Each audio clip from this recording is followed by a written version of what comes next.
guys, I'm back out again for a bit of a wander. I'm in Harwood Forest, just for a day hike, explore the area, try my hand at a bit of wildlife photography. I thought somebody's camp had been discovered and all the stuff was put there, but I don't think it is. I think it's the rangers that are planting in the area. It's a working forest. Trees are being felled and replanted all the time. And I know it looks a bit of a scar on the landscape, but this is part of forestry management. They're replacing Sitka spruce with a lot more varied trees to make it a little bit more biodiverse. There's a guy going around planting. I've never seen it done before actually. I thought it might have been done by machine or something.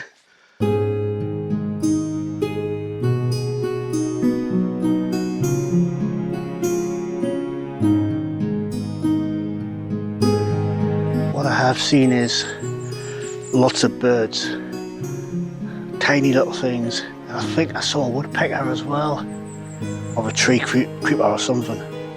It's a lot harder than you think taking pictures of wildlife.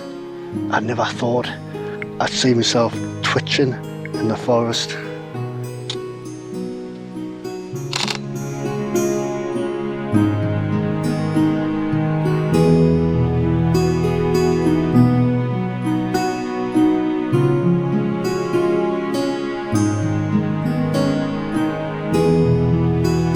So when I was here the other day doing the photography, I came across it was just an unusual structure, not natural in my honest opinion. Never mind guys, I'm just heading off back to that spot and I'm going to show you where it is.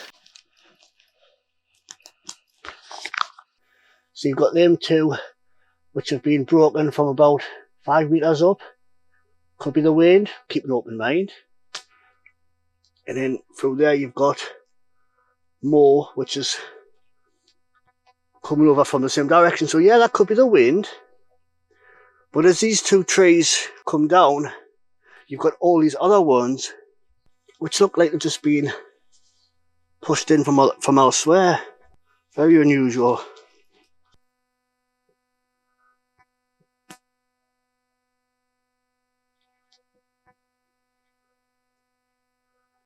It just seems to be this one spot where the breaks occur.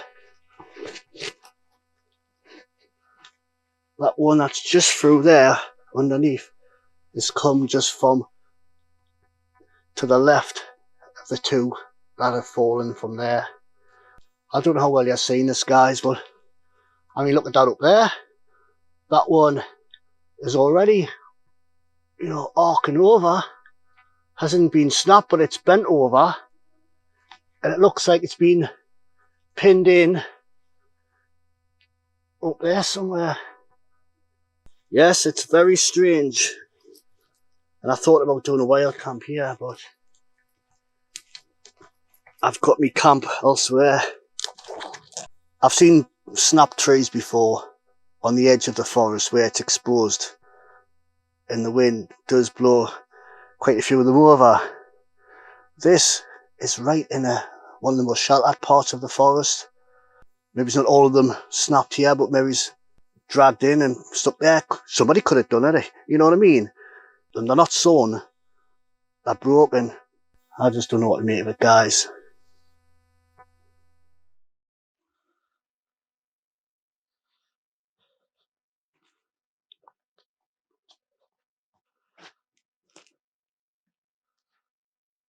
Looks like that was done a long time ago.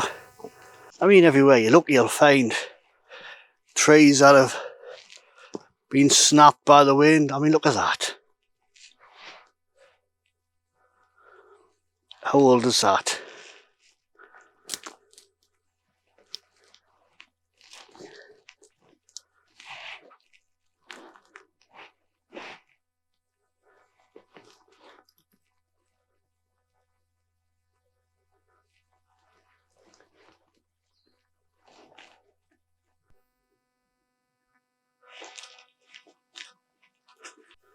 This looks like something similar to what I showed you before.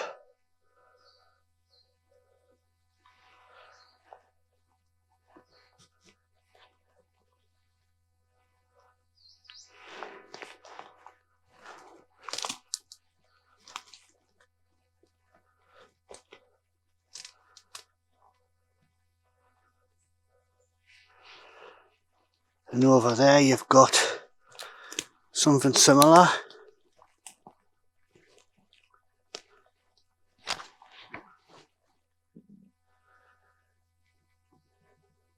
There's a lot of smaller trees in this area that look like they've been, could be blown over by the wind. Quite a few of them.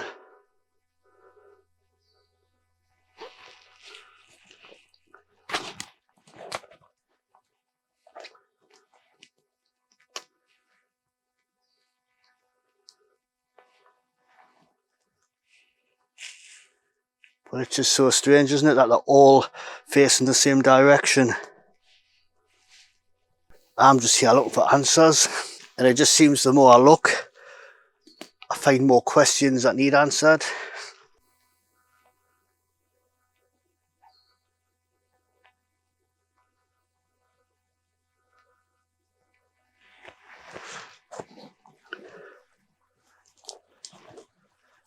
You've got, oh hell, how can I work this one out? Just everything broken off into different directions.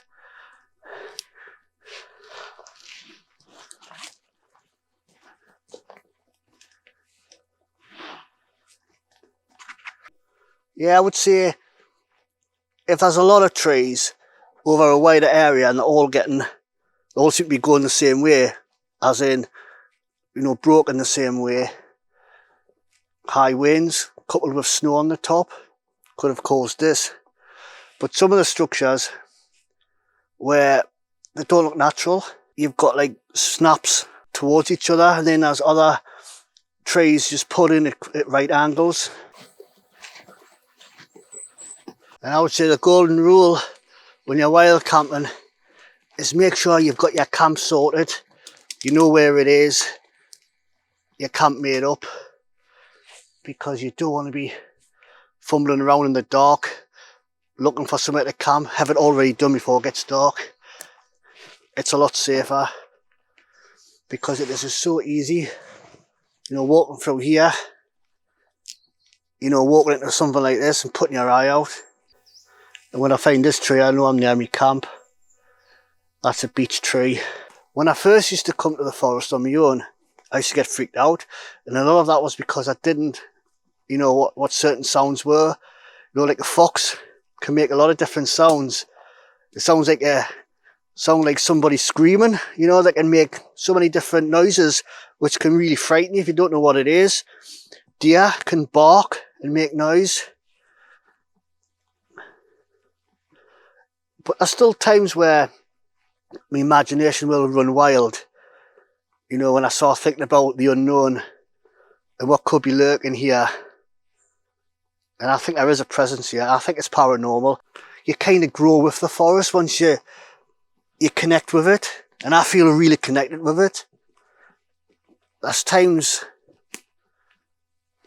right, when I'm coming here, I have a sinking feeling because I know it can be a dark, mysterious and spooky place. And that's something that puts me off. Because if you're coming here for the views, you're not going to get them. You know, it's not as scenic as being up the fells, you know, watching a beautiful sunset or whatever. You don't have any of that. It's a different kind of camping. I come here just for the research and the experience and looking for answers. As you can see, I'm at my camp. The one you'll know quite well. And I'm just going to like get set up. Aldi had these dry bags in. They get them in quite often, but they usually have blue or yellow, and I'm not too keen on the colour. But when I seen that they had black, I thought that's more of a wild camping colour, that, you know. I would have preferred green, but, you know, beggars can't be choosers. Plus they were reduced as well, or £5.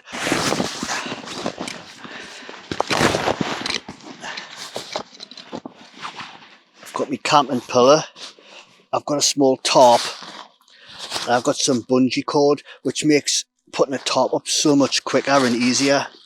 Let's put him down there for now. But what I've done, I've got my bivvy, my sleeping bag and my mattress in there, all in one. I've got my thermarest in there, deflated. So I just need to open the valve. Self-inflating. And I've also got the windscreen covers you get for your car for over the winter. Keeps them frost free. Because the thermarest is just dead thin. I think it's only about 1.5 centimeters thick, something like that. You need something on the bottom, like reflective, to keep the heat, to reflect the heat back up. It's only a 3-season sleeping bag as well. It's only good to go down to 4 degrees. When you choose a bag, you always choose the comfort rating, and if possible, go for something a bit warmer. If you can put up with the extra bulk. I have used summer bags in the autumn and 3-season bags in the winter. I'll wear thermals, or I'll put a space blanket in or something like that, just to make it a lot warmer. Little tricks like that means you can use a smaller sleeping bag all year round, as long as it's not too cold. This time of year is perfect for bivvy camping because there's not many bugs. Going to get down to about 5 degrees Celsius tonight, so not even close to freezing. I know the camp's being found now, and I know the majority of people that know about it are good people. They're gonna use it but not abuse it, you know what I mean? But somebody took me basher, and I was a little bit gutted. But if you're going to keep anything in the woods, make sure it's not valuable, because sooner or later it will get discovered, or it'll get damaged, or the rodents will chew through it, you know what I mean? Eventually I'll be taking everything away, and I'll just be a basic frame here for camping. I'll probably leave the pink hammock here, because somebody might want to camp here and be in touch with their feminine side, and you know what I mean? It's like, why deny them that? I'm going to start thinking about having something to eat, and I'm just having something simple, guys. You've seen it all before. Hot chicken curry and rice. I've got a pack with stones, so the buddy burner sits near the top.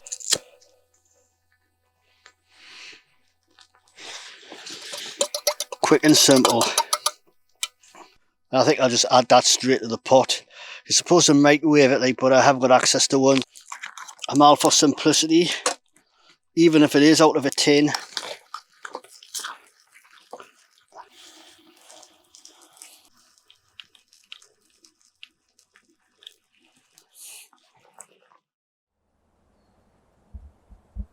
Morning.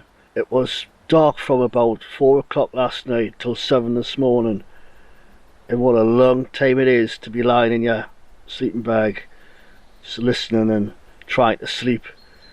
It was quite cold last night, so I put the bivvy inside the pink hammock just to be off the ground a little bit, for a little bit extra warmth, a little bit extra comfort. I'm gonna have to get up and get this thing packed away and then head off home, because I'm not hanging around. What was weird this morning was I went to check my field recorder, and it was switched off. I switched it back on, that was 2 bars, so it wasn't flat. My phone was dead this morning, but I did run that down to like 29%, but there was no apps running. It shouldn't have went flat after that. That was weird. I know it's getting cold, but it's not cold enough to drain batteries.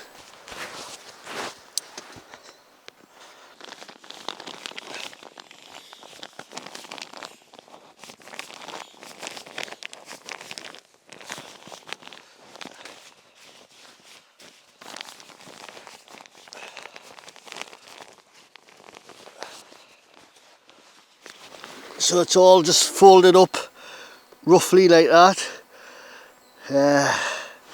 Doesn't have to be perfect, just has to be stuffed in the bag.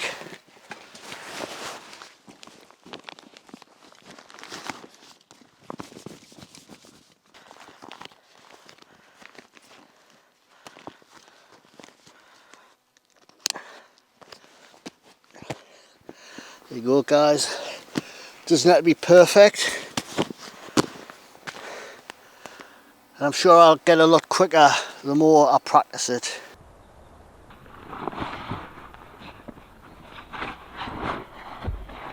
Right, that's me all packed up and ready to go. I'll have a quick look around, make sure I've left no trace.